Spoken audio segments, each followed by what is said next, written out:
Olá pessoal do oitavo ano da Rede Municipal de Ensino de Picos, tudo bem com vocês? Aqui quem fala é o professor Rubens Leal da disciplina de Geografia.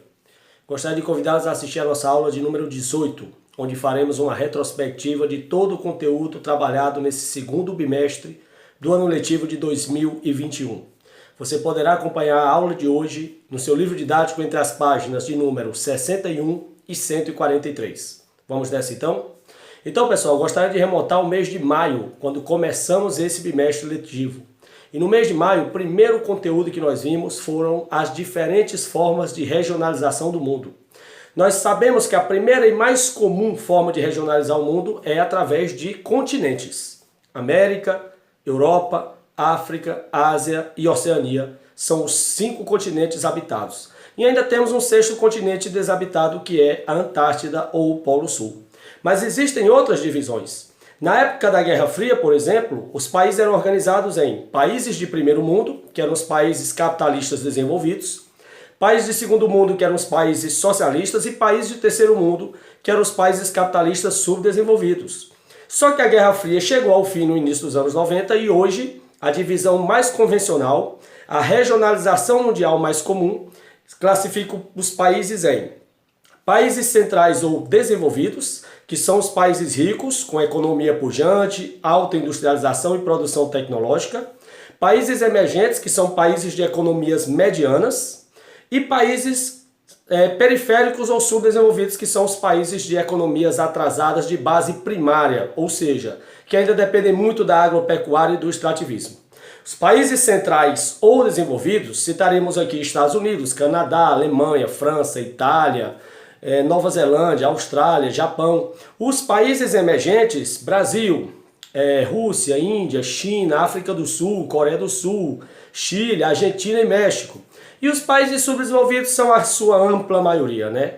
Basicamente quase todos os países africanos, países latinos e países do Oriente Médio e Sudeste Asiático são países periféricos ou de economias subdesenvolvidas. Trabalhamos também no mês de maio a América, as duas divisões convencionais do continente americano. Nós sabemos que o continente americano ele é dividido em 35 países, e esses 35 países eles são classificados em duas formas. Existe a divisão política, ou físico-natural, que é aquela comum dos livros didáticos, que a gente vê a América dividida em América do Norte, América Central e América do Sul, mas existe a divisão baseada em fatores socioculturais, que aí só são duas Américas, a América anglo-saxônica, formada apenas por Estados Unidos e Canadá, que é a América rica, e a América Latina, que é formada pela grande quantidade dos países americanos, que é a América emergente ou pobre. Vimos também um estudo da população do continente americano. Nós sabemos que o continente americano ultrapassou nos últimos anos a ordem de 1 bilhão de habitantes. E nós sabemos que esses habitantes, que o continente como um todo, ele não é homogêneo, muito pelo contrário. Aqui nós temos 3 tipos de situação. Nós temos as pessoas que vivem nos países desenvolvidos, países de primeiro mundo, que é a população americana e canadense, e essa população eles têm uma elevada expectativa de vida, baixas taxas de mortalidade infantil, praticamente não tem indicador de analfabetismo, ou seja, tem indicadores socioeconômicos excelentes. Aí tem um segundo grupo de países, que são os emergentes. Se enquadra aí Brasil, Argentina, Chile e México. São países que têm um nível socioeconômico mediano. E a imensa maioria são os países periféricos ou subdesenvolvidos, que têm ainda preocupantes indicadores sociais. Ainda elevada taxa de mortalidade infantil, elevada taxa de analfabetismo, uma baixa expectativa de vida. Ainda são países que precisam de investimentos em áreas sociais para conseguirem suprir determinadas demandas sociais que ainda são graves nesses países. Vimos também que a questão econômica impulsiona muito nessas questões sociais. E nós sabemos que a América também, do ponto de vista econômico, é um continente bastante heterogêneo. Nós temos 2 grandes potências, Estados Unidos e Canadá. Nós temos países medianos ou emergentes, como Brasil, Argentina, Chile e México, e uma gama de países subdesenvolvidos e pobres. Geralmente, Estados Unidos e Canadá têm uma produção com alto teor tecnológico. Os países emergentes têm uma produção industrial tardia, mediana, e os países subdesenvolvidos ainda têm uma base primária, ainda são países que dependem basicamente da exportação de minérios, de matéria-prima, de gêneros tropicais, ou seja, são produtos que não têm um grande valor agregado de mercado. É por isso que os países mais pobres da América continuam tendo déficits fiscais, né? Continuam tendo uma balança comercial desfavorável, porque eles precisam importar produtos tecnológicos caros e exportam produtos primários que têm um valor de mercado muito barato. Sabemos também, estudamos agora no mês de junho, as 3 grandes nações da América do Norte, a começar pelos Estados Unidos, a maior potência política, econômica, militar, espacial, tecnológica, industrial e cultural do planeta.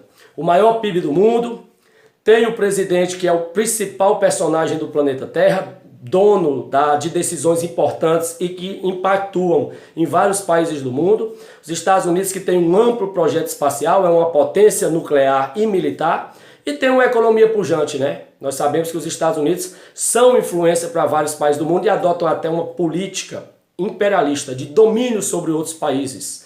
Países que compram os produtos americanos, que vivem sob domínio das práticas políticas americanas, ou seja, fazem o papel de grande líder mundial. Vimos também o Canadá, que tem uma economia bastante dependente dos Estados Unidos, é a grande potência do continente ao lado dos norte-americanos, mas o Canadá depende muito das exportações e das importações numa parceria com os Estados Unidos. E vimos também o México, que congrega e integra a América do Norte ao lado dos Estados Unidos e Canadá, que é um país de característica mediana, que ainda depende muito da exportação de petróleo e gêneros tropicais para Estados Unidos e Canadá, e que tem em seu país 2 problemas. O primeiro problema é a questão da imigração, né? O México é uma rota de entrada de imigrantes ilegais para os Estados Unidos.